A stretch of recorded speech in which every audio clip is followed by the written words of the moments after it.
just going to let me sit on this podcast and talk about how I'm using AI to write a book about Shrek? And then meanwhile, we could be talking about how you ran away from wolves? And I climb up and I'm in this tree and I just hear them like getting closer and closer and closer. And it gets to the point where they're all around me. I used the percentage on my phone to give my dad a ring. And I'm like, Dad, I'm in a sapling on the top of a mountain, freezing, and there's like wolves all around me. And he's at dinner with the whole family. Welcome to the Sleep Deprivation Podcast. Oh, no. I mean, the Sit and Bent Podcast. We have the whole crew here today, all the guys in the garage. Some of us are more sleep deprived than others. Yeah, I think Ethan's doing great. He's going to carry us through this one. Oh, I slept for like, solid 8 hours-ish. Wow. That's pretty predictable for you, Ethan. I sleep very I wouldn't have been consistent. surprised. Almost 4 times more than me. Oh, no. And I experienced the Matrix this morning on the way here. Apparently you guys all did with the line of cows. 3 cows in a like 3 lines of cows in a line. I was going to say just 3 cows. That's not that impressive. It's like 100 cows in a perfect line, nose to tail, all facing the same direction and facing away from the highway too, and their tails were like going like the random seed generator in the simulation was off this morning for sure. Yeah, well, I wouldn't have believed you if you had just told me that until I saw it for myself, and I was like, wow, that actually is kind of weird. Yeah, we all made the same drive this morning, and we all took different cars. That's what I was going to say, because when Edwin said it, I was like, maybe not. And then Could be real. Steven said it, and I was like, maybe. And then I saw it, I was like, no way. And then I'm over here just like, what are you guys talking about? Because I live here. You have a very nice commute. I do. Actually. Yeah. Well, it's about 10 times as long now that we have the new shop. It went from being about 20 feet to being about 200 feet. So, you know, I do have a longer commute. You guys all technically have a shorter commute now. It's about 200 feet closer to town. Yeah. I didn't think of it that way. You're Especially very you, because right. you always park right at the shop to charge the Tesla. Yep. Teslas are not winter cars if you don't own a garage, guys. It was not even that cold last night. Yeah, it's not even freezing. It's like 40 degrees. I lost 14% battery. Just sitting there. I chilling. couldn't believe it. Wow. I didn't plug it in because now we have 240 here, and I don't at my house, so I could just charge the car so easily while we're working. Does the car charge like more than it would have in the wall? Like, do we have the big charger now? Or is it, okay, premium. That's literally what he just said. Okay, premium. I didn't know if it was just because of the 240, if we actually have like a fast charger here. No, it's a not stage 2. not a hypercharger. Oh, okay. That takes like huge infrastructure. Oh, okay. But it's as fast as you can get from your home wall. Yeah. But yesterday I showed up with 6% battery. I was really cutting it close, and my limit is set to 90. And by the time I left, it was 90. So that's full battery way better than while it used to working. be. Way better, Well, it has double the volts and almost 3 times the amps that it before it would only do like 12 amps, I think, on 110, and now it does 32 amps on 220. So it's what's that, 3 times? Yeah, it's like 6 times the rate of charge. That's ridiculous. It's a game changer. Yeah. Why are you so tired, Will? You look like you just woke up from being like face down in a couch crack. I wasn't face down in a couch crack. I got to that sleep in my bed. Which For is how long? Very nice. About 6 hours. That's I pretty good. don't believe you at all. I think Will. you're distraught because you showed up in a Honda. I am. I got a very reliable car last night because I sold At my... what time did you buy that car? Late, like 12 or something is when I got the situation going. And, Why do you always buy cars in the middle of the night? well, That concerns me. this man just listed it, and I was like, I'll be right on my way because it's 5-speed VTEC. You know, he's very honest. He told on the car more than I've ever heard anyone tell on a car. You know, like most people are like, yes, it's a very nice car. I show up and he's like, yeah, this thing's kind of a piece of... It's leaking from the valve cover. Like, it's old. It's a Honda. And I'm like, yeah. And he's like, yeah, I drive like drift cars around, man. That's no. good. Well, that probably won't happen again for the rest of the podcast. All right. We'll just wait that one out. Can you eat? Yeah, they can't I get a even hear good me pour now. in my mate. There you go. Drinking your glorified spinach water. Yes, sir. Glorified spinach water. It does kind of smell like that a little bit. It looks like spinach in a cup, man. It tastes like the coffee of teas. It pretty much just tastes like tea, I think. It's kind of like an espresso shot of tea. That's better. Because it's more concentrated. It's way more concentrated than It's tea. like tea, but more concentrated. Yeah. Considering that it's espresso like shot of tea. half a cup of what looks to be grass, I would say. Well, I'm a vegetarian, so a lot of the things I eat look like grass. This is a solid send on the pumper upper. Yeah, when you're waiting for it, the air compressor takes a while. Yeah. Also, we should put a label on it that says pumper upper now. That should, like the labels on the drawers? Yeah. Pumper upper. That's a good name. Yeah, we ran out of label making material, but I ordered 60 feet of it. Oh, that'll last night. We're Wow. never So- gonna run out with 60 feet, bro. That's the dream. We could write a whole book on the label machine. Yeah. I wrote kind of a book last night, Will. You wrote a book. I'm going to surprise you. Okay. Premium. I'm excited. I think you talked about this yesterday, right? Yeah, I'll talk about it when the air compressor stops after you tell your Honda story. Yeah. Sounds like a turbo in the morning. So you bought a car from an honest man. Yeah, it was like the most honest man I've ever dealt with, and he was just like me. He liked Subarus and like unreliable drift cars, and he's like, I got to a point in my life 7 years ago where I realized that these cars are meant to have fun, not commuting. And I was like, that's exactly what I came to the realization of, man. And we just had like a bro moment. We were like, we have to drive these Hondas now because we don't want to drive. What I realized is when you make a car and you spend time on this car and it's like nice and you want to boost around, you can't drive it to work, because driving it to work, especially from my commute, is like not very premium. They're not meant for luxury. They're really loud and they're not very reliable, and I'm done smelling oil. So I bought a car that drives, and I call it my NPC car. It is very blends NPC. in. Like, I will never get a ticket in that car unless I go over the speed limit. That's amazing. how that law works. I was Will. trying to keep tabs on you this morning, but your speed tracker wasn't working. I turned it off for a little while just so I could go incognito. I have a lot of people tracking me right now, so but I turned it Wait, back. who on. else What is is that? tracking you? I've got like 20 people tracking me. Well, it's your friends you ride bikes with, right? So you can check in on each My friends who other. ride bikes with me. Your mom. My mom, my dad, my girlfriend, my sisters, my grandma, extended family. You know, you can turn off your tracking for certain people at certain times, right? Can you? I don't know how. So I just delete the app when I want to go incognito mode. I always have it when I'm coming to work usually, but I just forgot. So whatever craziness you did this weekend, we saw a little bit on your Snap story. You got to like break down the whole weekend for us. Oh, were you trying really? to do that without Katie knowing about you? Katie was with me the entire time. So he was trying to have his family not know about it. Wait, was Katie with you on the train too? Yeah. No, that was me and my friend. Just Matt. start on Friday. What happened on Friday? Friday was a lifetime ago, man. I got to research in the memory.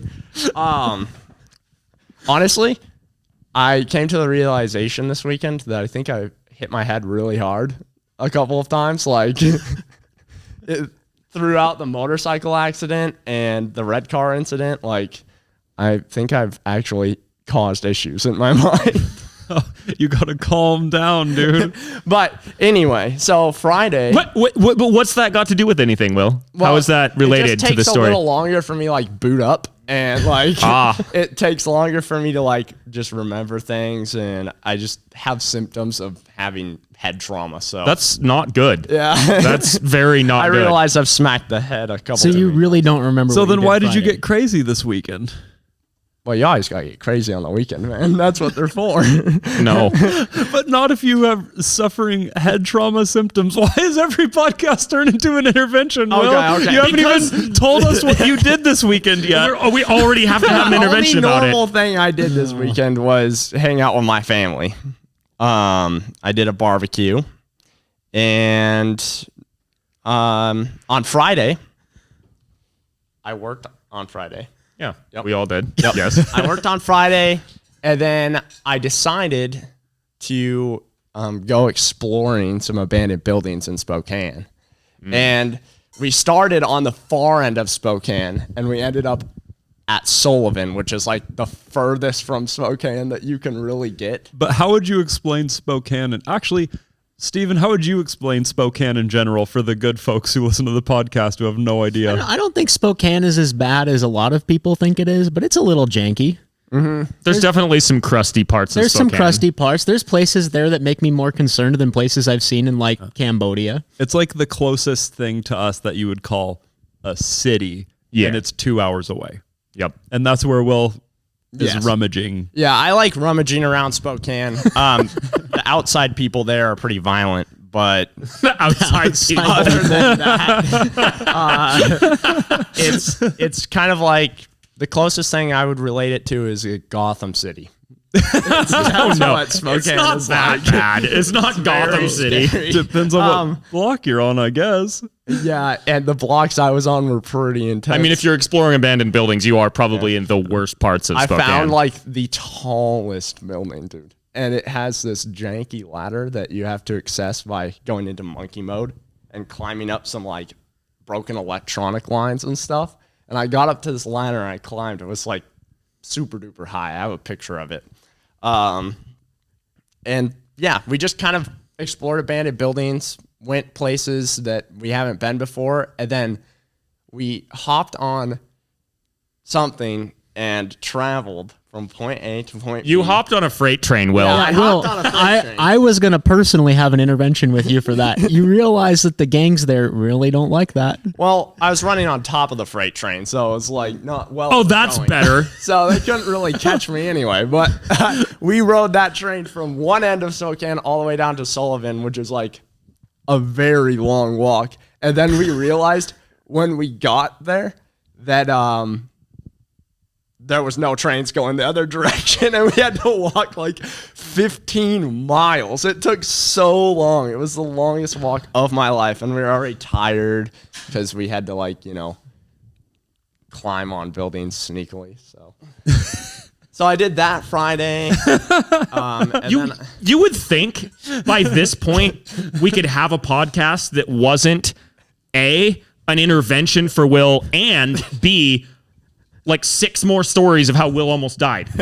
But somehow every week there are at least 6 more stories and some new thing to have an intervention about. Yeah. This is turning into was that How I Met Your Mother, where they just kept having interventions? Yeah. Every intervention, and then they had to have an intervention. I think we're almost to the point where we need to have an intervention. Yeah, like the intervention to end all interventions. We'll get your girlfriend here. We'll get your biker friends here. But here's the thing. In my defense, I was going up on top of the train. It was stopped. And I was going to take like a photo, like where you're just like on the train, like But then I was on there and my friend's like, wow, that looks cool. And we like both got up there and we're like, wow, the view up here is spectacular. And then all of a sudden it went jung, and then the train started going way faster than I thought. And once you're on the train, you're on there for a ride. We didn't know if we were gonna stop like in Spokane or in Canada, and thankfully it stopped in the train yard, like not too far away. You wouldn't have had any way to get off of it. No, it started going at like Mach 3. Did you realize that those train conductors like do not like that? Yeah, I said hello to one of them.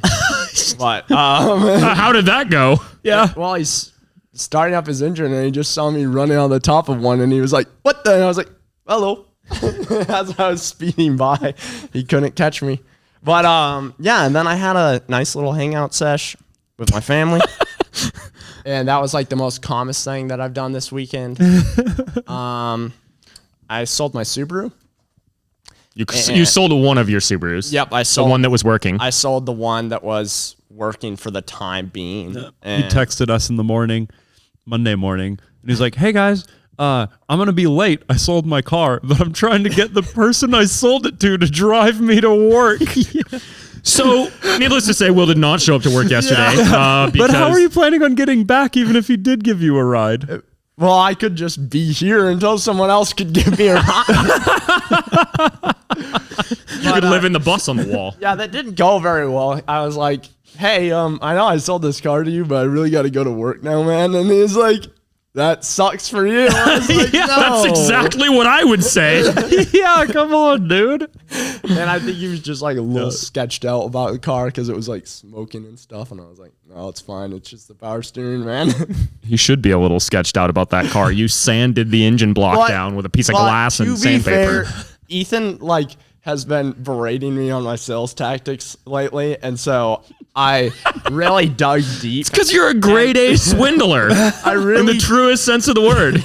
I really dug deep, and I gave someone money off for the first time ever. I gave him $200 off because I had worn down the tires until they were actually racing slicks. There was no tread left on those tires, and I was like, "Oh man!" And then the steering was leaking and going down on the headers and like smoking a little bit, and it was scaring people. So I was like, "All right, here's the deal, man.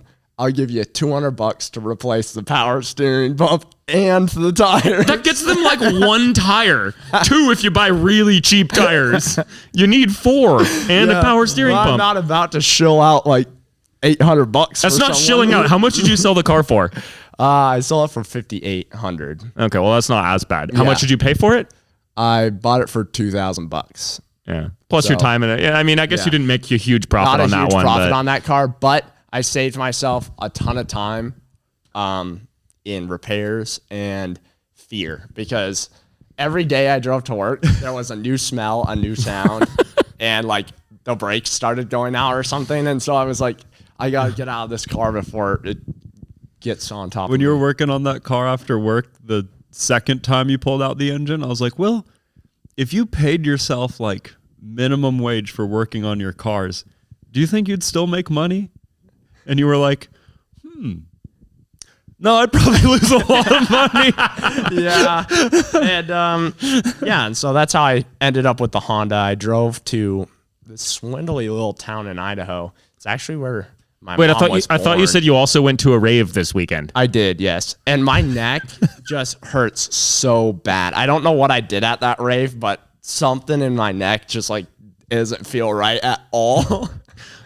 Will, you're the youngest. You're the youngest of us by almost a decade. I mean, more than a decade younger than me. And you look the oldest today. You're of an entire different generation. I was thinking about that this morning. Yep. I was like playing Starfield, and I was like, "Whoa, Will probably wasn't even gaming when Oblivion came out." Probably not. I probably Did wasn't. Oblivion come out? I don't know, but Will must have been too child to play it. It was overrated. He for was me. probably playing like, I would say Pac-Man, but definitely not. You were No. what the heck were you I was playing? playing like old PlayStation games like Mario and stuff, or like Crash Bandicoot and stuff like that, you know, the classics. But I wasn't well, for you, those were classics. For us, that's just what existed when we were kids. When that was new. Bandicoot for PS1 came out, that was the most mind blown I've ever been in my entire life. I was like, "Whoa!" Jumping in 3D and spinning into boxes and tika sound effects. Yeah, that was my. To be Hawk fair, Pro I Skater, though?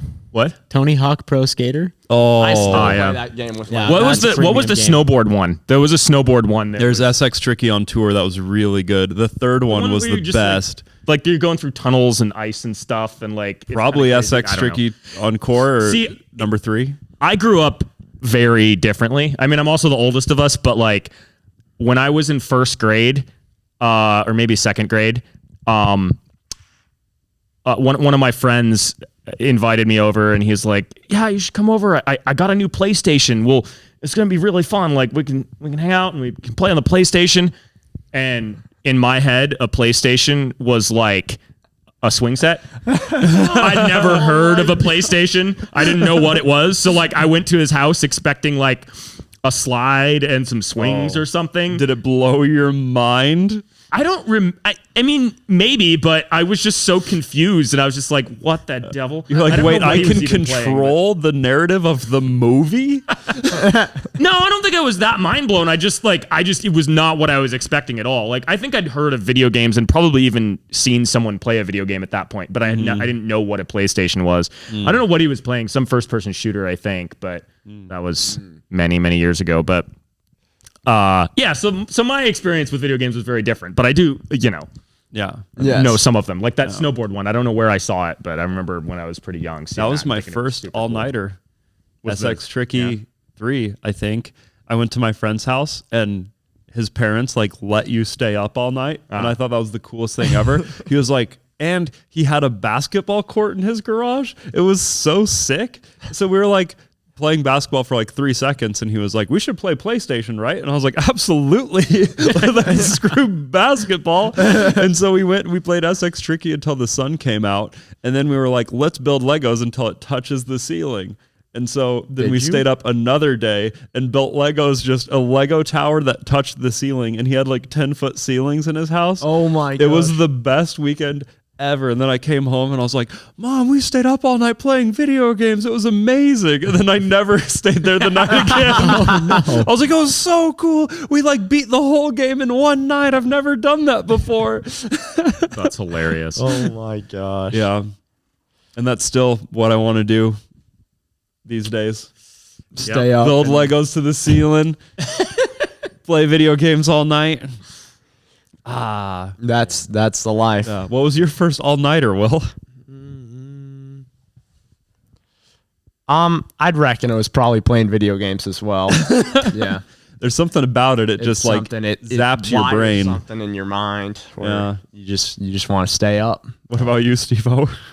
I think that I didn't do any all-nighters as a kid. I think my first all-nighter was when I worked at Scarywood, which for people who don't know, it's a amusement park near us that turns into like a haunted house type thing. And I was in college at the time too, so I was like working there till like how late did we work there? You worked there too. Yeah, I worked there the year before you did, right? Yeah. And it was like till 2 a.m. or something crazy. And then like another hour to get like your makeup and costume off and all that. But then I had to go home, write a paper, and then do a speech the next morning. And that kind of sucked. And that was your first time? Yeah, dude, I was a noob. What the devil? I don't, like, I've had some sort of all-nighters, but I've never, as far as I can remember, actually stayed up all night and then not slept.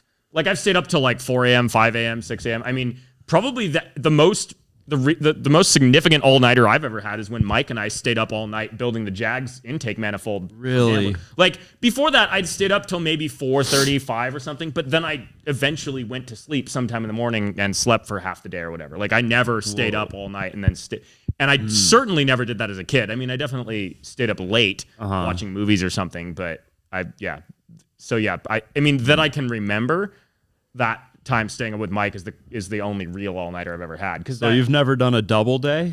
No. Double days are awesome. No, that sounds like my worst nightmare. Double days are like low-key psychedelic. Yeah. I could see like that. when I was DJing in Florida, we had this one. I think Michael and I went like close to 60 hours straight.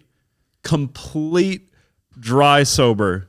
Not a single thing except for music and passion. I DJ'd like 3 shows. Was that the wrong terminology? Passion is just not a word I hear on the every day. That's true.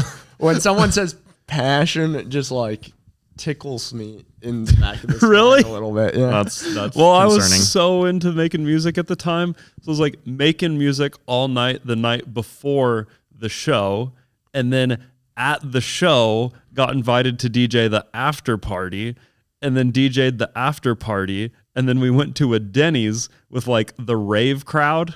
I'm sure you've been there, Will. I was there on Sunday. Denny's with the rave crowd is very uncomfortable. Everyone's wearing like tutus and has like smeared makeup all over their faces. and like they're staring at their eggs like I might die right now. And then the second you get out of Denny's, you're good again. Yep. Was that the day that Michael got bit by somebody? Yeah. A girl with the blue mohawk is the coolest thing I ever saw. Because I've heard that story from you and I've heard it from Michael, and I was surprised that the stories are the same, because when I heard it from you at first, I was like, no way. Yeah, it's truly unbelievable. That was the best party I ever played, hands down, because it was after we got kicked out of this mansion in like Daytona. So it was so sick, actually. You guys won't even believe, but Michael can confirm the story because he was there. We got to get him on the podcast. But we go there. Michael and I already hadn't slept for a whole day. We're playing in this mansion. People are dancing, having a good time. There's like a courtyard. It's like the mansion is built around this outdoor pool. And there's all these sliding glass doors. And this guy opens the door and there's police officers there and like the lights going and stuff. Oh no. And he's so out of it. He's like, cops! And then he runs throughout the mansion yelling, cops are here, cops are here. But he left the door open. So in Florida, you can just choose not to let the cops in if they don't have a warrant. But if you let them in, they're going to break up your party. No. So this guy's like, cops, cops. And then there's people out by the pool. So he runs through a sliding glass door. The glass just shatters. I turn down the music to like go see if this man is okay. And everyone dancing was like, whoa, whoa, whoa, where'd the music go? I was like, well, the cops are here and this man just ran through a glass door. We should make sure he's okay. So we got kicked out of that place. And then when I'm loading up my gear in my truck after we got kicked out, these people come up to us and they're like, hey, so we've got this really cool abandoned cabin. And I was like, abandoned cabins in Florida? These are places you do not want to go. No. It's always a bad thing if you go to an abandoned cabin in Florida, but they seem cool enough and like we were ready to go and then we got kicked out, you know? So we go and they're running up like 200 yards of extension cords. And you know how like extension cords lose their ability to transfer electricity over time? Yeah, they have a lot of resistance and it just... I'm not sure the math, but I was like, this is definitely not going to work. But my friend who I was DJing with at the time, he had this really cool speaker setup, and then I had the really cool DJ setup. And so we did these shows together because we could like bring the whole party wherever we went. We even had lights and stuff. It was sick.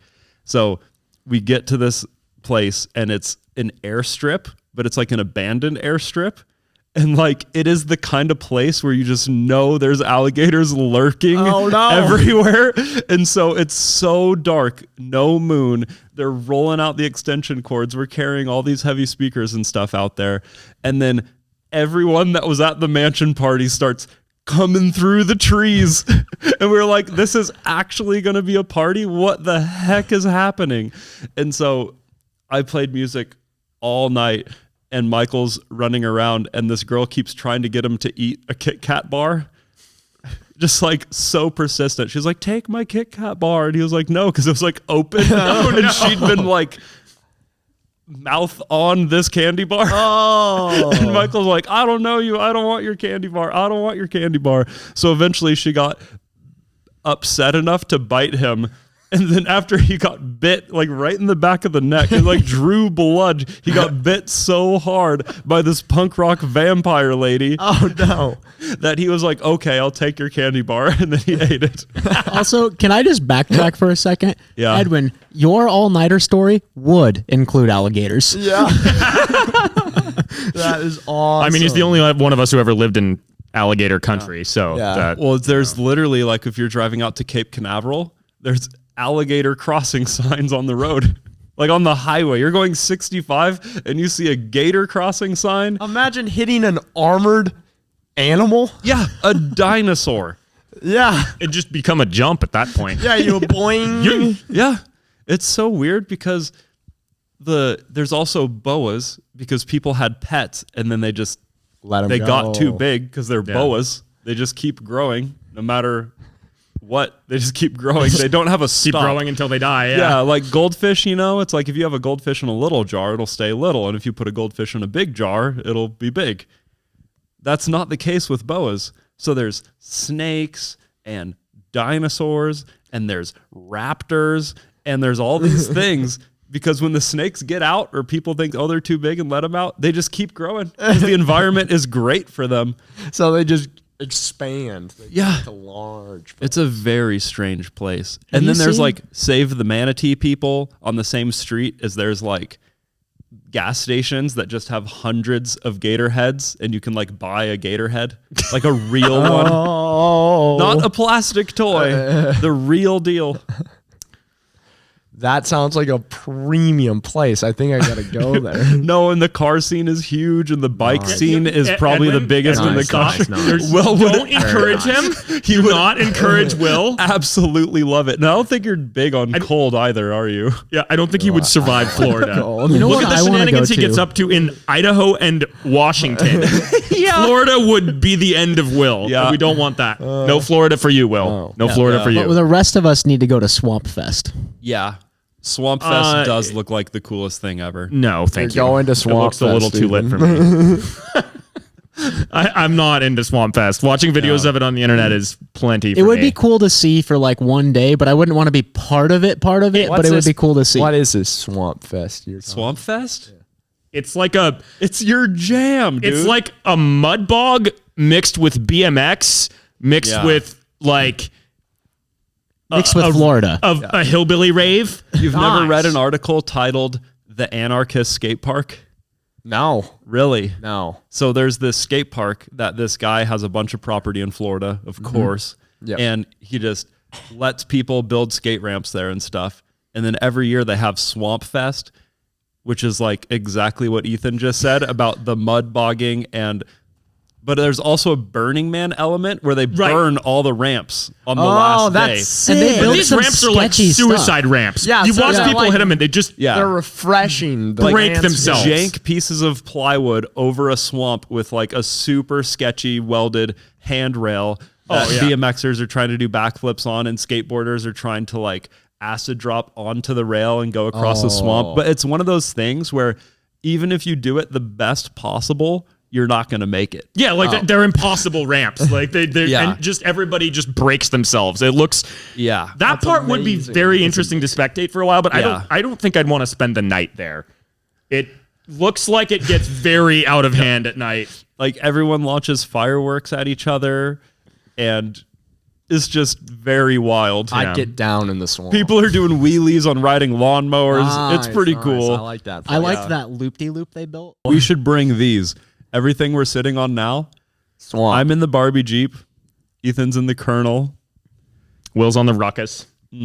This little boat in the swamp. That little You think you boat. could build a rail where you like jet boat underneath it and then That little boat would crush in Florida. Everyone would love that. I mean, that thing crushes everywhere it goes, but Florida people understand and appreciate boats. What if we did like a gator tour? We need a couple more of these, but we could do the grind hard gator tour. you can jump a gator. Like if there's a gator in front of you, just hit it like a log jump. Boing. Well, that would Imagine be being chased by a animal cruelty, dinosaur in a 6-foot hot pink jet boat. If the alligator's bigger than your jet boat, that's a little concerning. I'm gonna have a nightmare about that tonight. That would be so. That would freak. And then can you imagine it's like battery dies? Sitting there trying to crank it. Yeah, that's the thing is there's super fun ideas. Like, I was trying to start a YouTube channel with Michael when we lived in Florida, and we were making a lot of wake skating and wakeboard videos. It's huge in Florida. A lot of the best pros were there, so we were filming videos with the pros and stuff.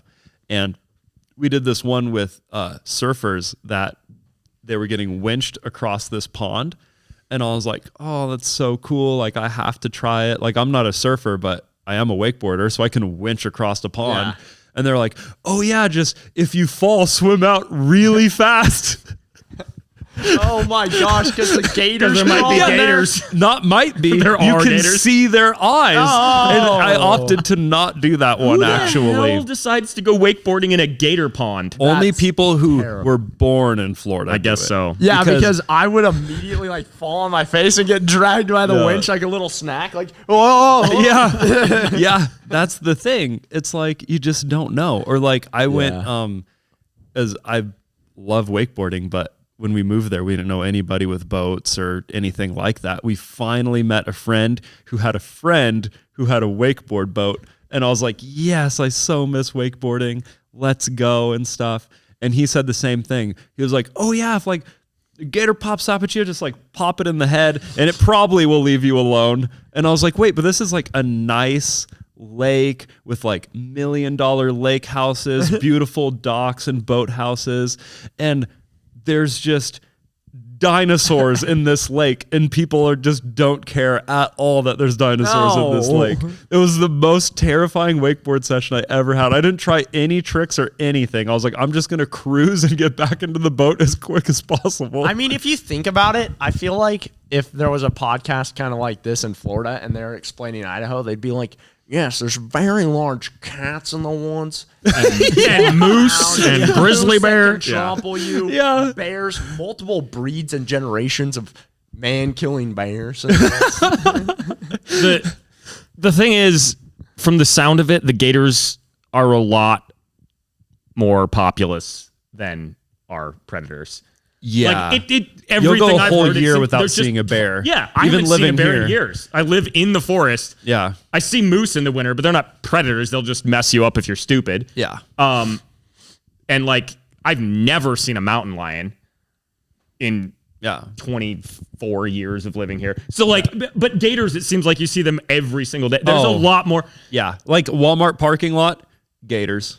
For sure. And also, most bears won't even mess with you. Like grizzlies will eat you. Black bears will almost never attack you. I Unless, scared you the know- crap out of a black bear this year, and I really wanted to see him because I mean he was like from me to Edwin. Yeah.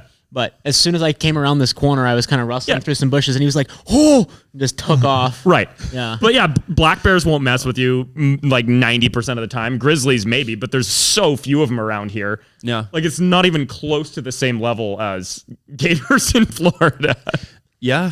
And, then you get towards the ocean, then you got jellyfish and sharks. There's no safe places in And Florida. there's also lots of poisonous snakes and spiders and all sorts of other things. Like there's just too many things that'll kill you. My dad had someone up from one of his friends that moved to the south, and he came up and he was wakeboarding with us, and he was like, "Oh, you got to worry about snakes here?" And I was like, "What do you mean snakes? We're on the lake." And he was like, "Oh, you guys don't got snakes here?"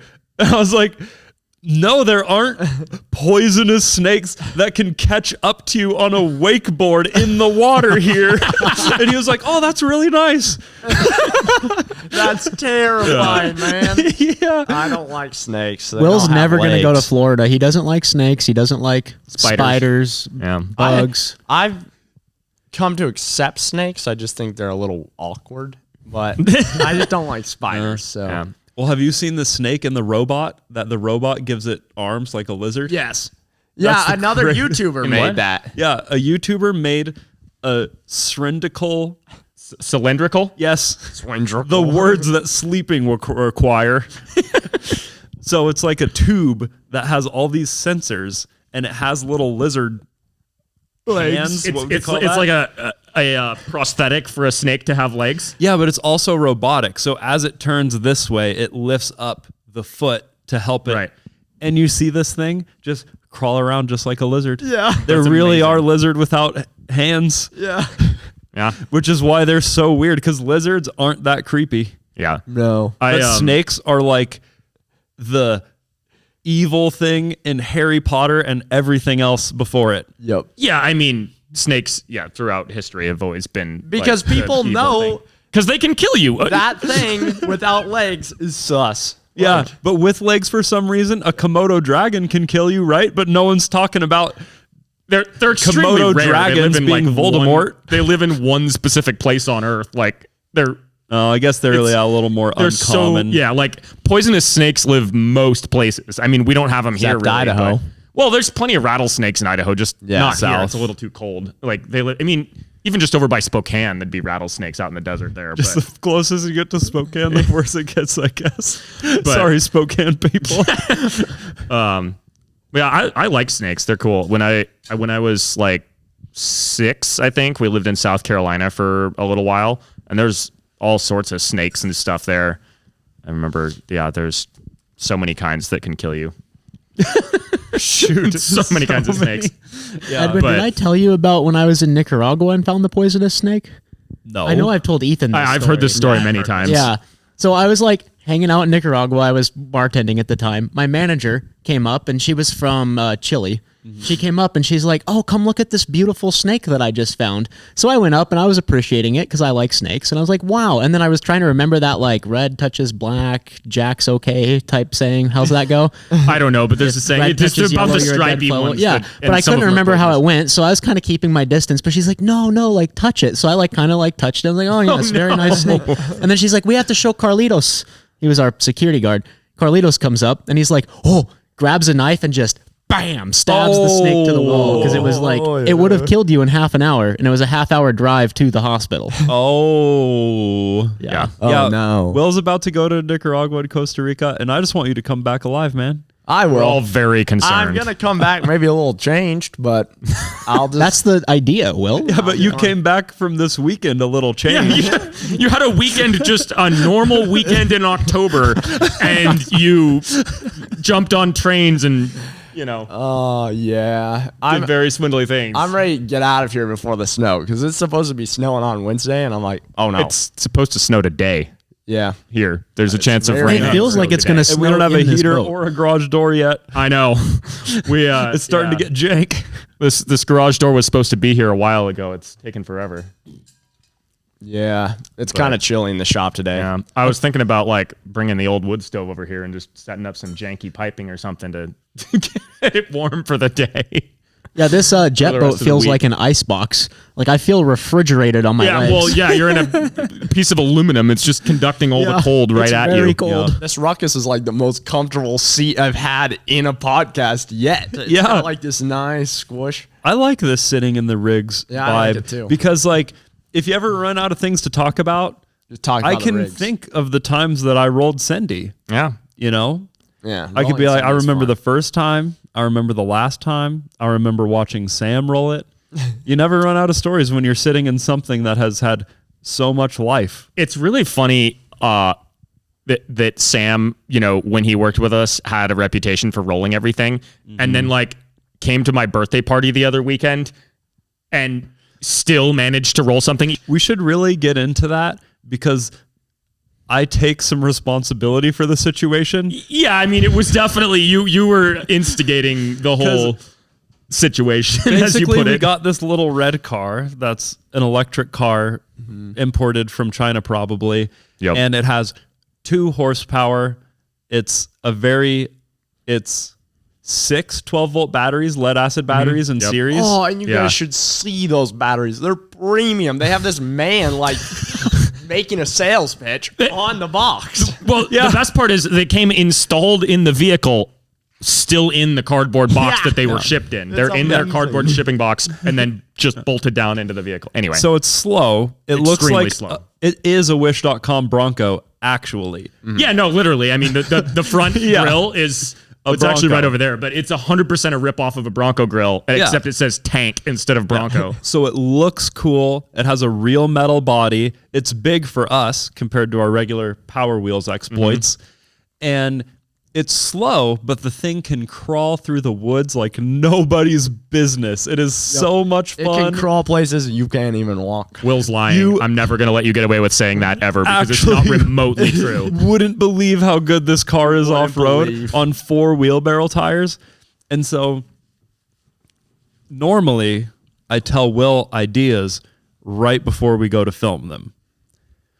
But in this particular instance, right before Ethan's birthday party, I was like, "Hey, Will, you know what?" I was like, "What, Edwin?"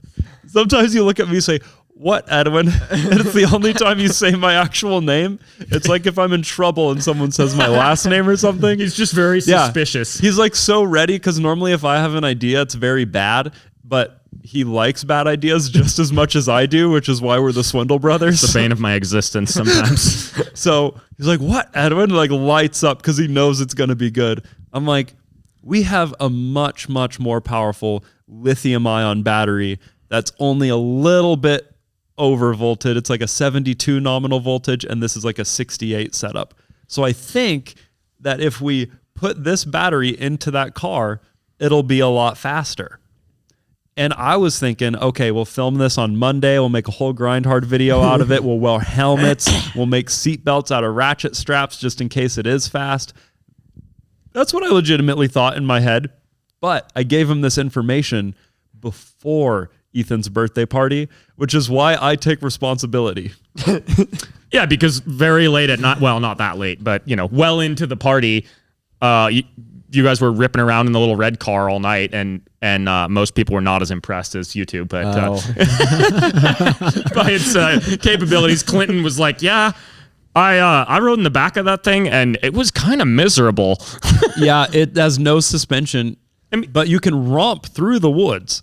That's what's crazy. Just choose a straight line over here. And you go. You just go bam, bam, bam, bam, bang against the wall, bang against the roof, bang the fender into the ground, bang against the roof. Yep. But it goes through. You climb anything. Yeah. So I'm just about to leave, and I look down from the loft above us, and I see Will just deep into the car, hucking out wires.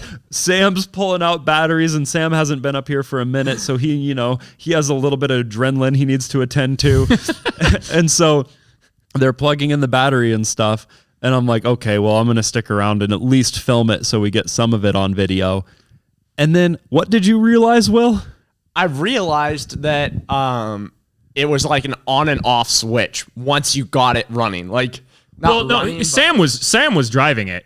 Yeah, but we were trying to figure it out. Yeah. And I realized if you switch the breaker like enough times, you could trick it into like kind of working for a minute. But it only tricked it into a way where it was full on or full off. Well, basically you had to hold the throttle down, or it would, like, as soon as you let off the throttle, it would remember. The speed controller would realize that it had too much voltage and would shut off. So you had to start with your foot fully down on the pedal, flick, flick, flick, on, off switch, like all this stuff, and then it would just start going. And it like has this weird thing where it will just like slowly get faster and faster, like the longer. Well, that's electric motors, man. Because you don't have to shift or anything. Yeah, it's really weird. So Sam just kind of was full sending around the yard on those little skinny wheelbarrow tires before we got Sendy's old tires on there, and that thing doesn't tip on 2 horsepower, but whatever mouse we added or half a horse we added, it was enough to just like really get squirrely. And it was at least like 5 times faster. No, not even close. Really? It was even maybe, downhill? It was, but downhill it would have been fast to begin with. Yeah, like, but they went it had downhill no into the corner though. He was made like corners. at most double the speed, but I would guess probably only about 50% speed increase. Well, it felt fast. It felt different. I mean, it was definitely faster, but it wasn't. Yeah. It was not like I drove it before and after, and it has much more power, but it's not an order of magnitude or multi-fold increase. It's like it's a percentage increase. Definitely. But nevertheless, it was fast enough for Sam to roll it because Sam's the professional. Yeah, but he hit the rally track once, and like, you know how when we hit it, we used the berm. Bjorn, Hello, do you Bjorn. want to be part of the podcast? Hello. I was Is that told what's going not on? to pet you this morning. Why shouldn't I be petting Edwin you? thought He that smells Bjorn like rolled in poop poo. again, but he didn't. He did yesterday, but I washed him. I don't think the mics will pick him up though. If we just ignore him, he might go away. All right, lay down. But you know how we hit the rally track on stock power? Yeah. In the wheelbarrow tires? Yep, and barely made it back And up like the hill. you like slide at this weird angle when you hit it. Like the tires hit the top of the berm and you like slide sideways a little bit. Yeah. Yeah. Well, that happened to us the first time with Sam driving, and we were like, oh, that was close. And then somehow we got more speed around the second rally track, and we hit that corner at max velocity and just immediately flipped up the hill, not down the hill. It was like yoink. We could hear it from in here. We just Yeah, hear we this, were like, all on this crunch. side of the shop, and the berm that they hit is on the far side of the shop. We heard it through and around the shop, and we heard crunch, and we're all like, "Oh, that's we the heard sound some of." glass smashing and some Which apparently car was smashing. Will's head My going head through the has side not window. really felt the same after the window experience. I just don't know, like, you just didn't think, like, oh, a helmet would be nice. No, because Well, you're it's in a so car. slow before that, like, I could see how you would not. But we were think wearing about putting a helmets helmet in. before. Do you wear a helmet I guess I wasn't in the around it Tesla? as much. Well, no, but it's a It car has with a seatbelts in it. seatbelt. Well, it doesn't have See, airbags but when because they're. I get already into gone, something like that, I'm like, nice car. That's what my mind says. So But you were wearing helmets in it that morning. Yeah, because when I'm with you, you inspire safety. I just felt like it might just be fun to tip over. Like, I was like, she. It is kind of fun And it rolling is in cars. fun. Well, Sam said you were egging him on the whole lap, like, don't let off, don't let off. Yeah, it was. No one needs to egg Sam I on. hold He's a already. little responsibility for that, just a little. Tiny bit. But we've already done some upgrades since then, so Yep. Yeah. definitely look forward to that video. But that's not even the closest you've been to dying recently, I don't think. I think so. What about Oh, the like comedy getting club, damaged. man? I still haven't got that whole story. Oh my Wait, gosh. what happened? I haven't even heard about the comedy not club. even told you guys about the comedy club. I That think sounds like Katie 2 told me. lifetimes ago. What the Yeah, heck that was happened at last the week, comedy man. Am I club? rolling? Or no? Okay. Going to do a very normal adult thing to do. You know, I'm dressed up kind of nice. You know, we're driving the Subaru, luxury, right? Like, But do you remember before? Will was at work, and I was like, dude, let's go do wheelies. He's like, I'm being responsible tonight. I'm taking my girlfriend to the comedy club. I'm taking a shower. I'm dressing up.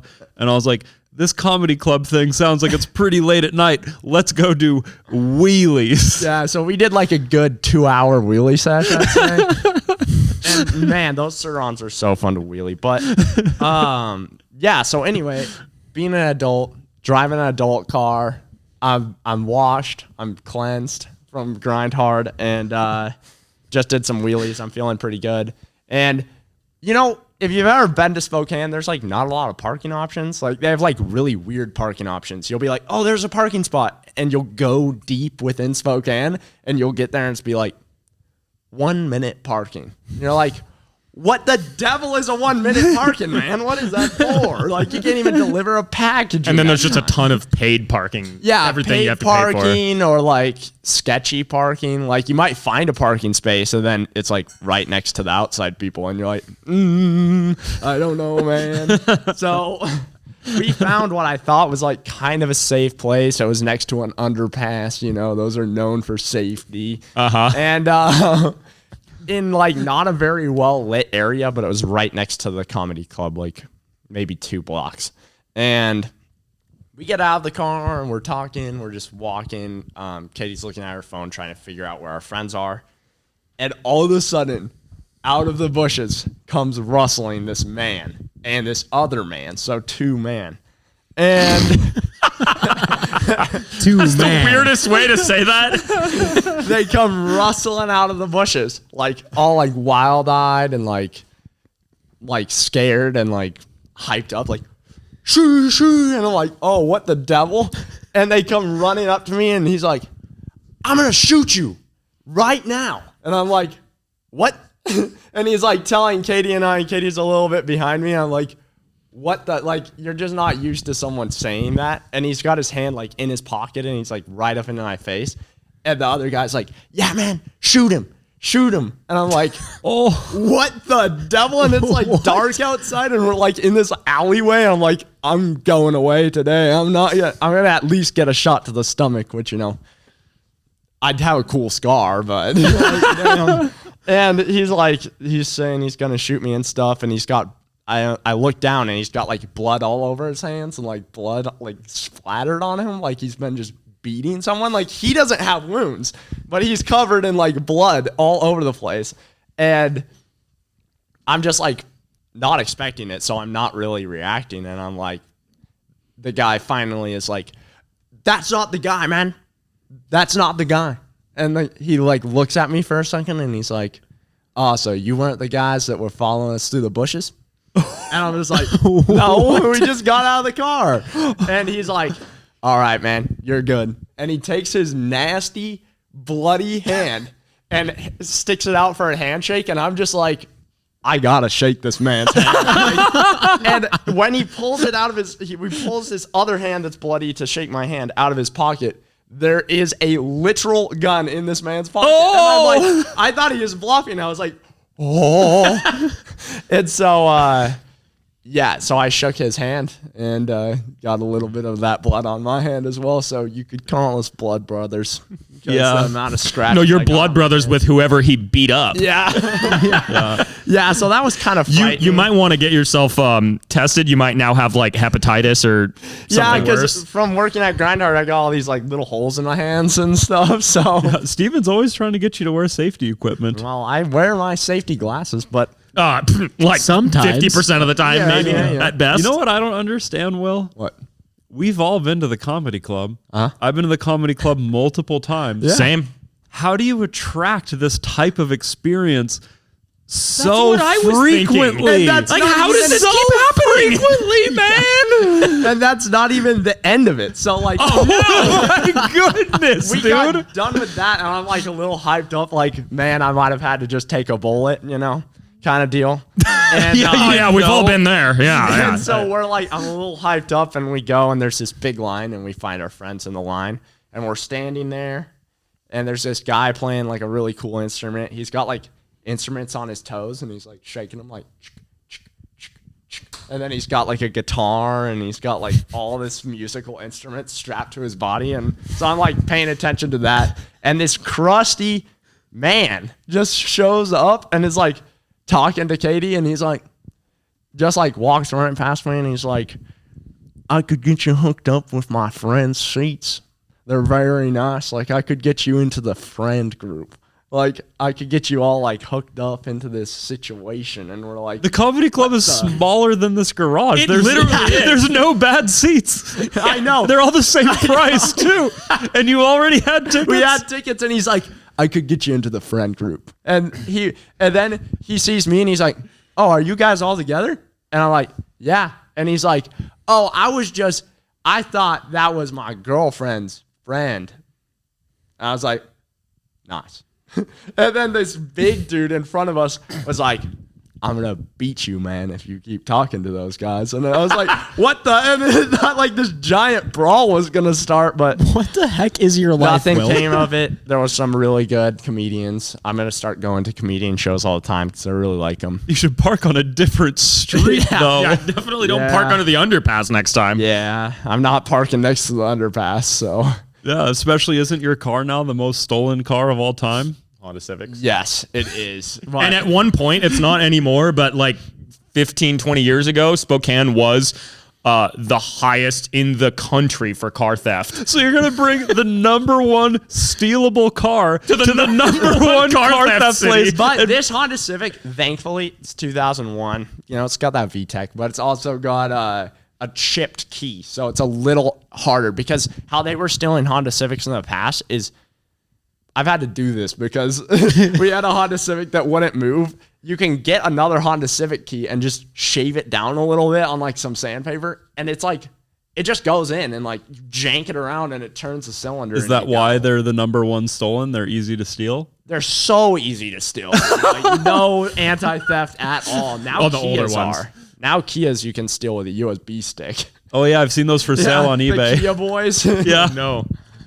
Yeah. It's funny. But, My ex had that exact, almost that exact Honda Civic. It's Hers was hilarious green, but because it was you bring that up, and like I've always been worried about my cars rolling down the hill. When I got there, I heard that story what I was- in my yeah. mind. I put it in first gear, pulled the e-brake, like turned the wheel. What happened that day? Because I remember there was a day like I came and you were like kind of tired and a little bit pissed off. I was like, what happened? You're like, I had to tow this car out of the creek. I mean, that was a long time before we started Grind Hard. Yeah, but I was still here like the day after, I swear. Oh yeah, for well some probably reason. that's because yeah, that was right before I got married. Oh, so it was That like was like the day before. We had like a part, like a oh, it was the it was party like thing. a pre-wedding Yeah. party thing. But So we had how a did really that small happen? wedding. Well, So my ex's brother was coming to visit. Or no, he was already here. His girlfriend had come to visit, but she couldn't stay for the wedding. She was only here for a few days. And so he took her back to the airport in my ex's Honda Civic. And it was a manual. It was very old. I mean, it had I think it was an 01 as well, but it had like 250,000 miles. And it originally had a VTEC, but the VTEC had blown up. It, cut a little hole in the block with one of the rods. And so she didn't have much money at the time, so she'd put like just a regular non-VTEC engine in it. Anyway, so her brother came back and he hadn't been used to, he knew how to drive a manual, obviously, but he wasn't used to it. And so he parked it where we all park, right at the top of the hill, actually right where Steven's car is parked. And I got it in park. He pulled the e-brake, but he didn't put it in gear. He left it in neutral. And the e-brake, I mean, as a lot of old crusty cars with that high mileage, the e-brake is kind of a suggestion. So it didn't roll away immediately. It sat there for like a couple hours. And then we were sitting on the porch. I think we were playing like Catan or something on the porch. Oh, no. So you saw it?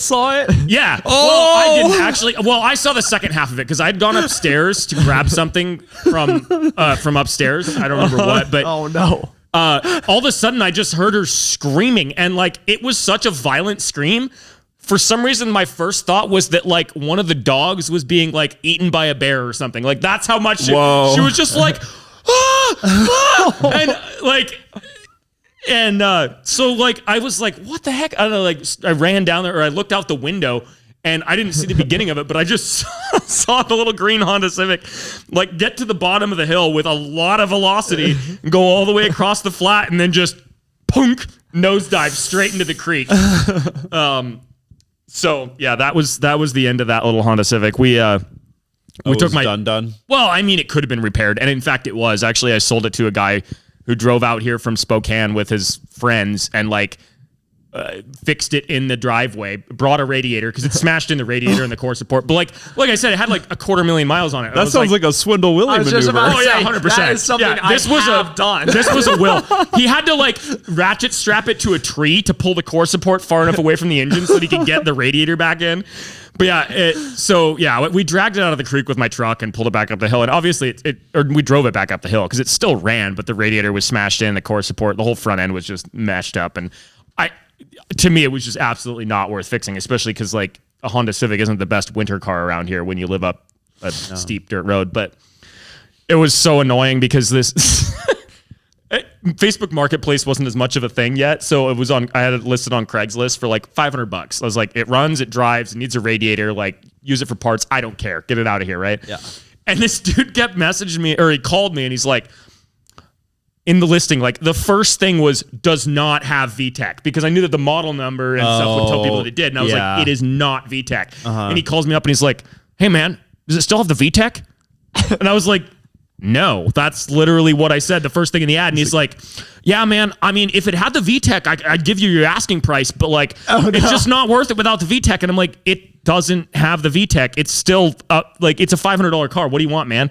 And he's like, even if you just had the head for the VTEC, I could give you. I'm like, dude, I don't have. He just wouldn't get that it didn't have VTEC, and he's like, well, I could give you $200. I was like, no, it's a running, driving car that just needs a radiator and some cosmetics. Yeah. Anyway, yeah. So, but yeah, he was just stuck on VTEC. Yeah. I was like, dude, you mentioned in your truck reminds me of the top comment on Sent and Bent episode number 10. Yeah, was someone asked he's like, oh, I miss Ethan's old blue truck. That thing had some history you could tell. And he wanted to hear the history of the truck. And I know we all have many adventures in that truck. But first, I think we're hogging the mic from Steven and he's too nice to interrupt us. I have something that's going to probably blow Will's mind. Oh, I'm really worried for this. It's really overhyped. How do you know? Overhyped.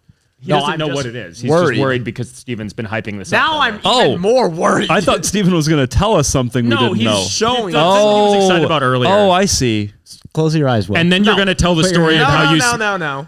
We have to go through a disclaimer at first. You have something the size of a bug in your hand. And you're telling me to close my eyes. Just close your eyes. It's fine. Is it live? No, it's not alive. Food. You're it's fine. legitimately it's normal food. human food. It will not hurt you. Not it is from a not bug. alive. No, it is not a bug. Tarantula. No, it's not. We're not trying to trick you, Will. I It's don't like spiders enough to it's have a just spider a with me surprise, right now. Will. It's not a It's not a prank. I ate 2 yesterday. It's Yeah, fine. Just try Okay. these. Try Yeah. these. Look, they're not spiders. They're put just 'em- little. Just eat it. It's normal human food. Put them in, give them a chew. I'm gonna have some right now. It's too. not dog food. Yeah. It's No. not a trick, Will. It's just an experience for you to have. Yeah. Tastes like 10W40. Yeah. Steven, I was thinking you should tell the good people about Selic's car. What is that, man? Wait, we were on the truck though. I think you were going to get him to tell the story of like the murder scooter in the door. Oh, Isn't it good? we should tell that one too. Whose car? Selic's car. Isn't that the name of your mom's dog? Yeah. Well, Your mom's dog has a car? Yeah. I have it now. But it was so Selic's car. nice when he got this car, and it turned into a Steven car instantly. I was thinking you could tell that story. Oh, that story. Yeah. Yeah, because my mom came and she's like, "What did you do to Selic's car?" Like the day after I crashed into Yeah. that tree, and Ethan had to come save me. And Oh, that's also a truck story. Because you're Aren't these Exactly. in that truck. Exactly. I see where you're going with that. That is not good. salted black licorice from Denmark. Really? It's so delicious. Steven is the only. I won't even try it. Steven is the only one here who thinks it's good, and he's like really stoked about Have it. you tried it? Edwin tried it yesterday and was very unimpressed. It's too salty for me. That's like half the point. It's Yeah. like licorice with It salt. tastes like actual vitamins, and I Yeah. don't eat those. You're not supposed to taste vitamins. You just. It's a pill. Sometimes I do wonder if you have scurvy, Will. No, I eat enough like fruit candy to know. It's fruit candy. Oh, it's a daily struggle just keeping Will alive. I don't know how Will's mom is sane. I don't know. I don't know. All I know though is that Steven's parents had a car for their dog that was like mint condition RAV4. Yeah, I feel like And you should elaborate on that a little bit. Yeah, I know. On the dog Like, for the dog part, Steven. yeah, you don't should. understand. Yeah, well, they got that car because it had the big back, like the The so they trunk could space, fit yeah. Selic in there. He was a pretty big German Shepherd. They had to put him down last year. It was actually like Oh, really that's sad. sad. That's It was sad. more sad in my family than like certain deaths that we've had. So yeah, but after I crashed the car after having it for like Wait, a no, week. but so it was Selic's car simply because they got it so that he could fit in it. Exactly. You know how we've Yeah. been working on getting Will to tell stories from the beginning? I don't know what the beginning of this story is. I'm not seeing you why it's a good story. You got this mint car, and then occasional events happened to it over time. Yeah, it's starting to have more and more drift stitches. Yeah. Yeah. But Wait, I guess That is the car that you drive today?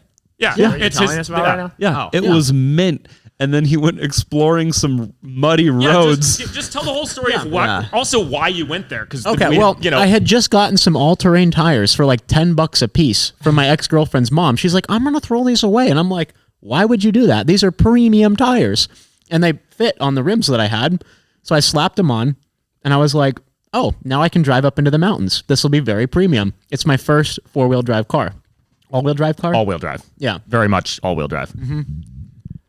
So it starts raining, starts hailing. I get up to kind of where we were doing that overland trip. And this was just after. It was like a couple, maybe a month or two after the overland And I trip. really, in my head, thought my car could get up that road for some reason. And then I hit a in point the daylight where without mud, you might have had a I chance. might have. I got to one spot though where I was like, and I was gonna turn around, and that's where I went wrong because the road's like really small. It's basically a four-wheeler trail. Yeah, it basically is. Yeah. And the car had no. done great up until then. I was like, kind of mobbing. It's a V6. I was all excited. And then I went to turn around. My front tire kind of got into the soft part of the road. And then, like, it had been raining and hailing, and I just slid slowly down the road. And I was like, no! Hit a tree, like at slow speeds. And most of no. the damage occurred trying to get my car out. Oh no! Yeah, That's 'cause why you have you- drift stitches all over that Yeah. car. And then he called me. Like, there was barely cell service. You had to walk down the road a little ways to Yeah, I get cell ran like service. almost 2 miles, I think. You actually had to go basically to the junction for where it goes to that watchtower. We went up that road until I got service, yeah. That's where the anyway. So then Steven yeah. calls me late at night on this it's like pouring rain, and he's like, "Hey man, I just totaled my car. I'm stuck on top of a mountain where we went on the Power Wheels overland trip." He's like, I know it's late, but can you come help me? He's like, my car's stuck up against a tree. I tried to turn around. I realized I had made a mistake, and I tried to turn around. You could tell he was just like really like I was shaken very up about distraught. It, It was still, the like, most full of adrenaline. expensive thing I have ever bought, except for maybe college. Yeah, but you don't. That's never all at once. Like it's not the same, and you don't have a tangible thing. And it was like a pristine car. Like my parents babied it. They bought it from some grandma or something. It has like 120,000 miles, which to me is low miles. Yeah. So I threw the chainsaw and some tow straps in the back of the truck, the old Chevy that we used to go everywhere in, for all of the grind hard trips, because it's the only vehicle we had that could tow. But yeah, so I just mobbed out there in the middle of the night, and then and you were like, "Wow, Steven, you did mess up." I was like, "You got real stuck." Yeah, well, it wasn't that bad at first, and as I tried to get out, it just got worse and worse and worse and worse. Like we tried everything. I even cut a tree in half with a hammer. That was all I had. Like there was a tree stuck up against my tire, and I cut it in half with the claws of a hammer. Yeah, so we had to. It was a process. I had to cut down. It was a dead tree, but it was a good. 16, I remember being all stressed out too. I'm like, the tires are still good. Don't hit the tire with the chainsaw. I had to cut down the tree so that we could pull it out, and like. And then I had to get the truck up there without getting it stuck. And the truck's way bigger than his car, so getting it up this little 4-wheeler trail was a process. I had to back up it, and then it was a process getting it out of there. Yeah, I was so happy you were there though, because I was like looking at my cousin who was with me, and I was like, "It's gonna be a long walk, man." A long walk. That would have been like way up there, 20 miles at least. Yeah, I mean, at least because it would have been really miserable. It would have been and I was very very long cold walk. already because I was like, Ethan, can you bring snacks and a few extra coats? Yeah. I was like, and then you had to drive back with all the windows busted out. I think we taped some garbage bags or something. We tried, and then that blew off, yeah. So we drove back in the night, in the hail and the rain. With the windows broke out. That was a good adventure. That was so funny. How many windows broke when you hit the tree? It might have. Was it the back one too? I think it was just. No, it was just the front one. It was just the yeah. passenger. What's really funny is I actually got an insurance payout from that. I had to literally just put the car on insurance, and I was like, yeah, I crashed my car. And they're like, oh, can we have pictures of it and whatever? So I sent them all these pictures. And then they're like, okay, well, can we see the police report? And I was like, well, here's the thing. It was kind of a survival situation. And like the lady's just like, oh, it just sounds like an act of God. So yeah, it sounds like you're covered. My rates didn't go up at all. I got the check, and then I didn't fix the car. You got a new door or a new window. I got a new window. You had the good insurance agent, like the guy from Incredibles who gets fired. The main guy. Mr. Incredible. Yeah. Oh, yeah, right. Mr. Incredible himself. Because everyone else is like, oh, well, technically this line of your policy, you can't get your money.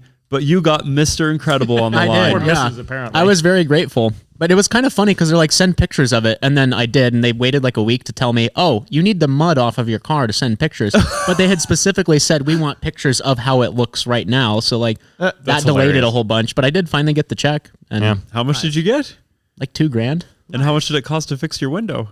Like, I don't know. How much is a window? Like, Shee, that's bucks. very profitable adventure. And eventually I will fix the doors, but I kind of like how it No, looks. you won't. Because It's been like 5 years, dude. You're not fixing the doors. yeah, I probably, well, Okay, when it I go hasn't to been 5 sell years. it. It's been like 3, but Yeah, when I sell the car, I'll fix the doors. But for now, it's great because I can drive and park in these places that Will parks in, and people are going to look at my car and be like, this man has no money. Do you remember a day or two before we were climbing Chimney Rock by your parents' place or something? We rolled up in the RAV, and your mom was just like, oh, sell car, like, I love this car. And it was still pristine. And this was like 2 days before. No. And then your parents left, and they were like, oh, yeah, just, make sure you lock the doors. And I was like, this is a really safe neighborhood. Why should we lock the doors?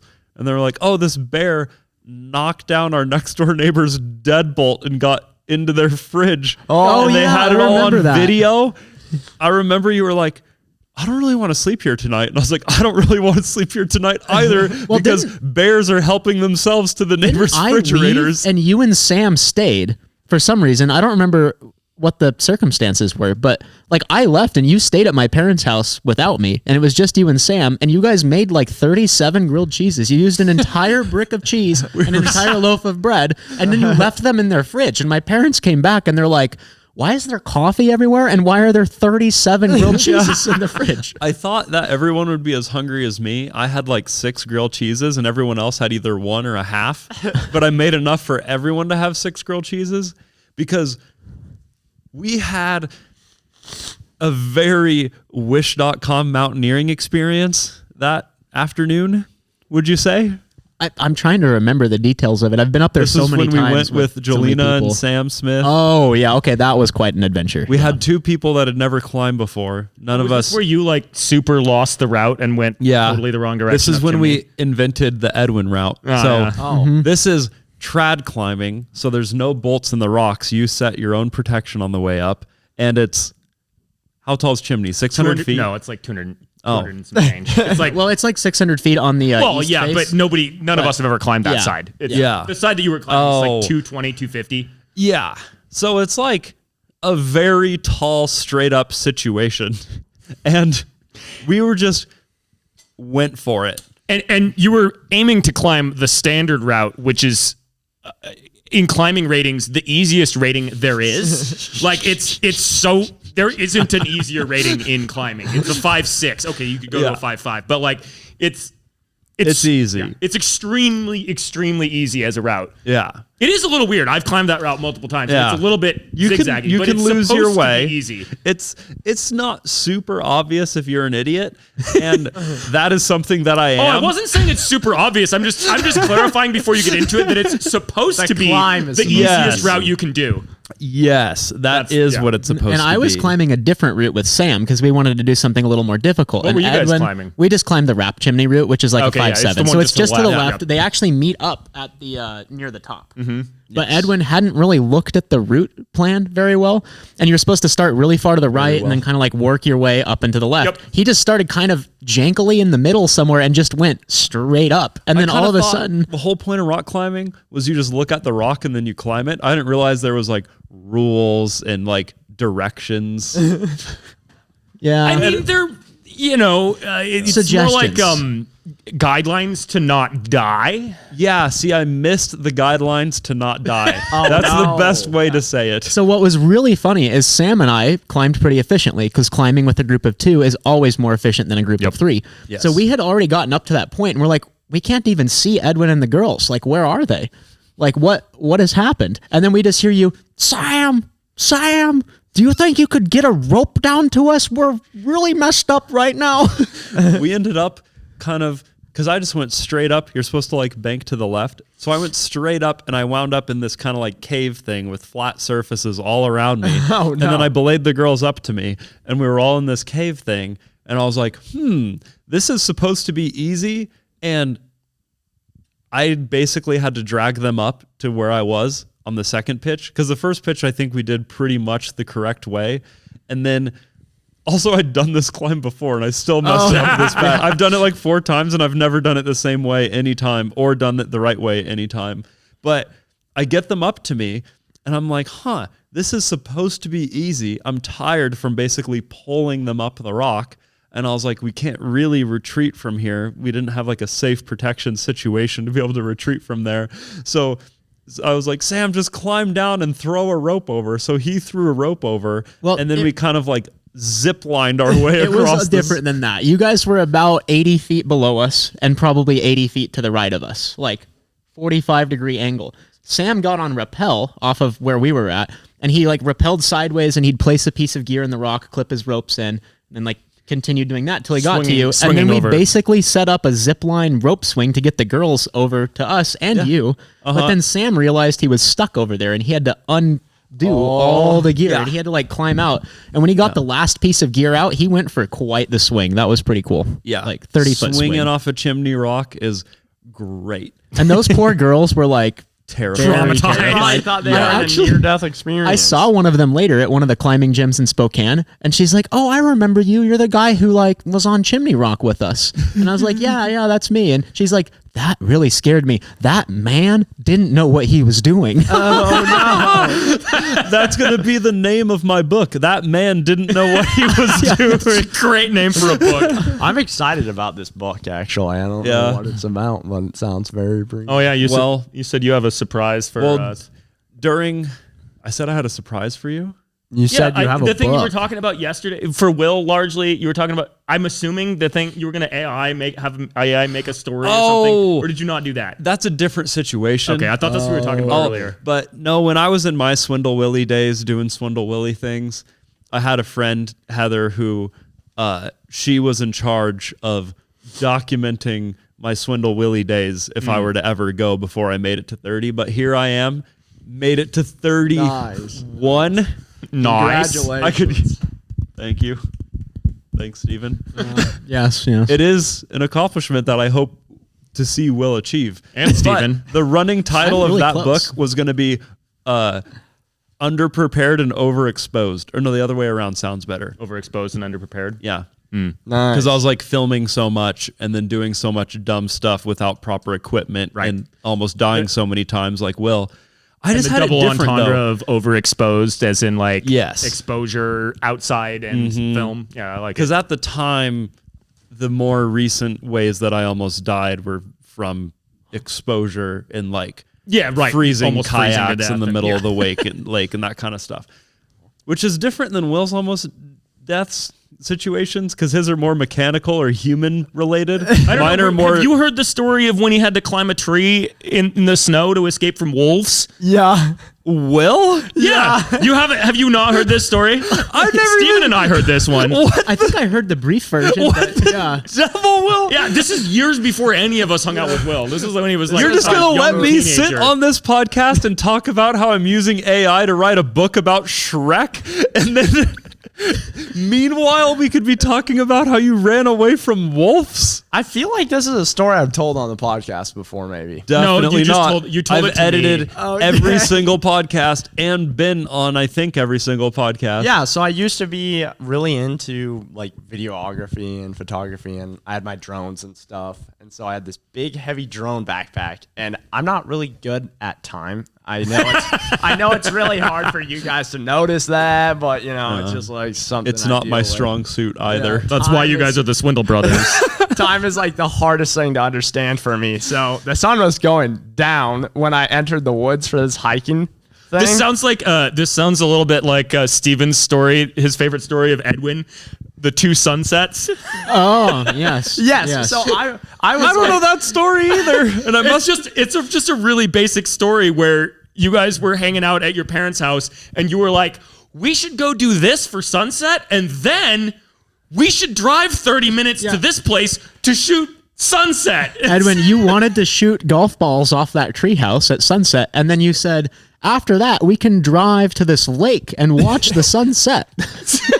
So Steven always just jokes about that because he's like, yeah, Edwin thinks there's two sunsets every day. Anyway, sounds sorry, accurate. accurate story So- because it Now- involves the sunset. Yeah. So like in your Exactly. mind, Yeah, now my wife is the one that has to deal with that. I'm like, oh, let's go for a walk for sunset, and then let's go e-foiling for sunset. I did that yesterday. exactly. She was like, what time do you think the sun set? And I was like, I don't know, 7:30? oh no, it's setting at like. Like 5:40. Five, or like almost Yeah. 6. Yeah. Yeah. Anyway. So Sorry, anyway, Will. it Continue was like, your story. I just it thought that was appropriate. Basically, like a little after right now, like the time of year was like November. it was in that period in Idaho where it like is like either really snowy or not snowy at all. It's tricky. All of a sudden, dark. yeah. And- It's like the light. And just there turn might be off. it might be a nice 60-degree day, or it might be 4 inches of slush. Yeah, and when the sun goes down, it's always cold as the dickens out here in this kind of weather. So anyway, I saw the sun setting and I was like, I think you need to backtrack a little bit, like where you went, and not exactly, but like you were way out in the mountains. Yeah, right? I was like way on some out, Forest like, Service road, exploring some situation, trail. kind of. Yeah, it was like I didn't know anything about hiking at all. I'd never gone, and I was like, I'm gonna go out here. I'm gonna get to the top of this mountain. I don't even know. You know what? Thinking about it now, I had a drone. And I decided to hike to the top of the mountain when I could have probably just driven my drone up there. Flown from your car and filmed it. We've all done this before. Well, it seems like a good idea to get to the top and then fly the drone. And you just realize when you're up there, you're like, wow, I could have just flown up here. So anyway, We've all been Do there. you have that footage? I think I might actually. You should dig it up, and we can like have a little clip of it somewhere. Okay. So Wouldn't it that was be cool? honestly, Show someone yeah. that's like anyway. Carry on. honestly, it was like when I got up there, it was like pretty much dark, and I got up to the top, and the sun was like going down. And do you guys notice when like the sun's going down, it's really dark in the woods? Very dark. Like it's That's way how that darker. works, Will. Yeah, that's how the light works. Yeah. It pretty much happens the same in every Disney movie as well. Yeah, like you go into the woods and They're you're like, preparing you for real life. what Yeah. the devil? Like, this is scary. So I was up there taking videos and stuff, and then I walked into the woods and it's like pitch black. And it was snowy, right? Oh yeah, I was just gonna mention there was a lot of snow up there actually, like probably like right around to Like- the upper section of my lower knee. That doesn't make any sense, but Yeah, some that- knee-deep snow. Yeah, like a little bit above the knee snow, and I was in ripped joggers and a t-shirt. Of course, and probably like Nice. some just tennis shoes. Yeah, some tennis shoes. I was soaked and freezing, and I had this big drone backpack with cameras in it and stuff. And I walk into the woods, it's like already getting dark. I look at my phone, and I have like 10% at that time, and it was like a janky iPhone, so it's going down fast. I could like watch the percentages go down. And I'm walking through the woods, and I'm like starting to pick up the pace. I'm like, oh, I gotta get out of the woods. And it gets really dark, and all of a sudden I hear the wolves coming. They're like very close. Like I hear one howl in the woods, and then I like hear them like spurst out through the woods, and I'm like, oh no, what do I do? I'm like out in the woods, it's super cold with a heavy backpack. I'm sinking in snow and I can't run, and this is where I'm gonna get yoinked. And so I find this little like sapling tree. It's like the only tree I can climb around, and I throw my backpack down there and I climb up. And I'm in this tree, and I just hear them like getting closer and closer and closer. And it gets to the point where they're all around me. And I should have used that time to like go before they showed up. But I used the time to climb a sapling. And now I'm like shivering in a sapling with like no percentage on my phone. And yeah, and so I used the percentage on my phone to give my dad a ring. And I'm like, Dad, I'm in a sapling on the top of a mountain, freezing, and there's like wolves all around me. And he's at dinner with the whole family, and he's like, I guess I was on speakerphone, and my mom's like, oh no. And he's like, just stay in the sapling for a little while and see what happens. You didn't tell me that part of the story. And I'm like, oh, and so I'm like in this sapling just freezing to death. And I shine my little last bit of light like around, and I just see like, you know how animals' eyes glow. So I'm seeing like situations where I know they're like very close and they're like freaking out about something. I don't know if they killed something or if they were planning to kill me. Probably that one. And so I sat up there for a long time, like a long time, where it was like pitch black nighttime while I'm in this tree. And They I'm just knew they were shivering. going to win. They have built-in coats. Yeah, I know. But finally, I think I just stayed like quiet enough. And like, I was like, okay, I'm done being in this tree. Like I made the decision right there and then. I was like, I'm either going to die by wolves, which is kind of cool, you know, like a story like you're in the woods and it's like this man got ravaged by some wolves. It's like, actually a lot like that Liam Neeson movie. You're like, nice, You I like got break ravaged. some I think that- airplane shot glasses in your knuckles, and you're like, "Let's go." I think there might be various people watching this or listening to it that don't believe this story and think that Yeah. we'll watch the Yeah. Gray, I No, think it's no. called. Yeah, The Gray. And made up this story. I think Yeah, that I some actually- people will not believe The it. funniest thing is I actually did just watch The Gray like a week ago. I'd never seen that movie, and we were watching it, Katie and I was like having flashbacks. I was like, I lived this. And everyone thinks that movie's so dumb and unrealistic, but Oh, it's apparently real. it Those things are happened. Wait, what scary. year is Well, this? I mean, the dumb and unrealistic part is the bottle thing. Yeah, and surviving that plane crash. Yeah, that Yeah, like very. Yeah. the wolves. he's like Oh. outside the airplane in the air when they Man. crash. The whole airplane like falls apart. Can we just have a moment of silence for that scene of just Liam Neeson's acting ability and the writer's ability and the director's ability, the feels when he reads the letter to his ex-wife, was it? It's been way too long since I read. Yeah, I think his wife was. Yeah. I don't know. It's dead. Been a long time. He missed his wife. The story and the way he read it and the way they filmed it, I'm getting goosebumps just thinking that was a good. Honestly, the Gray. It was worth watching. Super dumb, but yeah, it was worth watching it just for the scene. Yeah. Yeah. Anyway, so yeah, Will lived that So in I'm real life. in a tree. My phone's dying. My dad's just like stay in the tree for a little longer, and maybe it'll just go away. And so I stay in there for a really long time, and I just make the decision. I don't hear them anymore, and I'm like, I'm gonna go down from that tree, and I'm just gonna get ravaged by wolves because it's a lot better than being found in a tree. Frozen to death in a tree. So I just go down there and I start running down the trail, and I have to keep turning on and off my flashlight because You have no battery. my phone's about to die and I can't see anything. I'm like, oh, and it's like about to die. And anyway, long story short, I'm here, so I didn't get eaten by wolves. And Did they chase you down the trail? I fell down a couple times. I don't know. I was like running so fast where like my heart was like beating and I couldn't hear anything. So I was just like, I'm running down the trail. Yeah. I'm like focusing on keeping my battery alive so I can see the trail for like split seconds.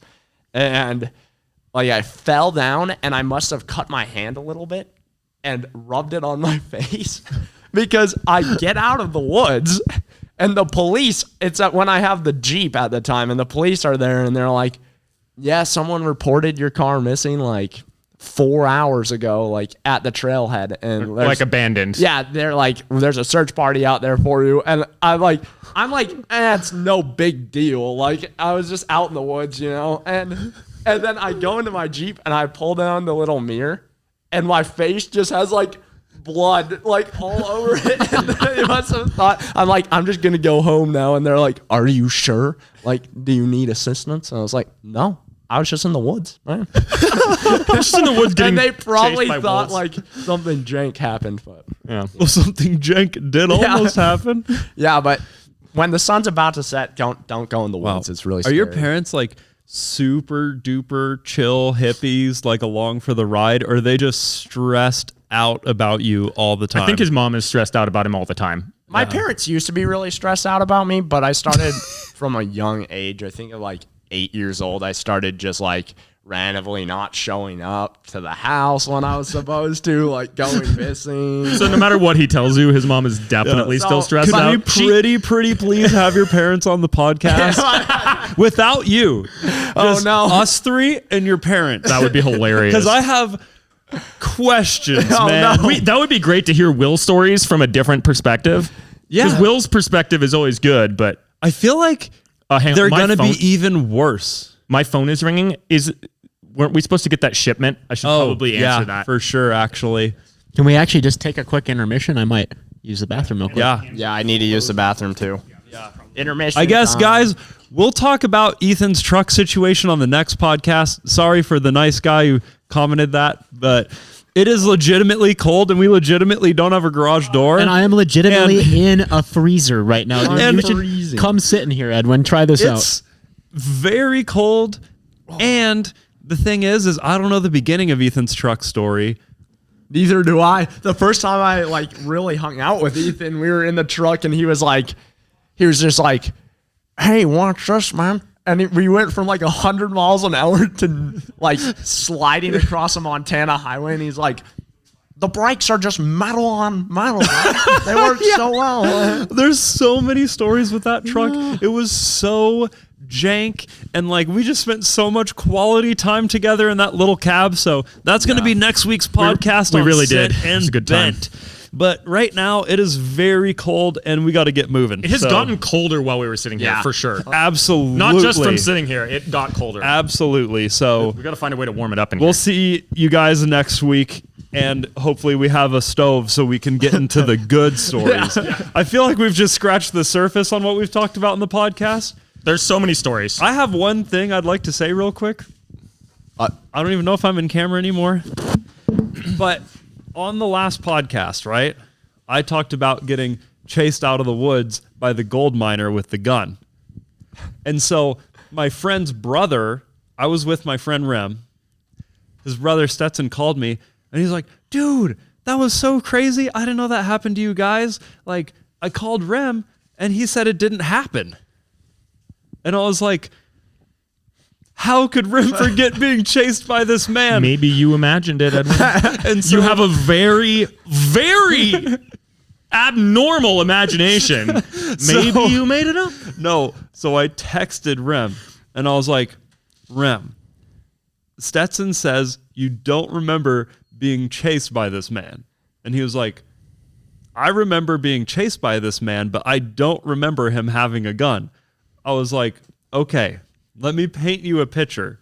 We ride our motorcycles down there, or his car, I forget which one, but it was us and this kid named Taylor Graves. And he was like, yes. We found it by searching Lightning Creek until we found the best place to jump off cliffs, and it had the eddy and everything else I said on the podcast. He was like, yes.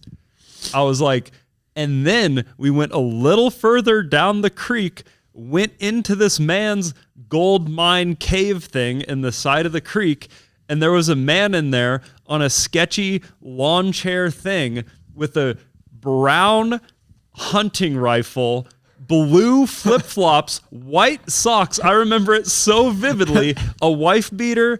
He was kind of overweight. The basketball shorts, the socks, the sandals, like I said.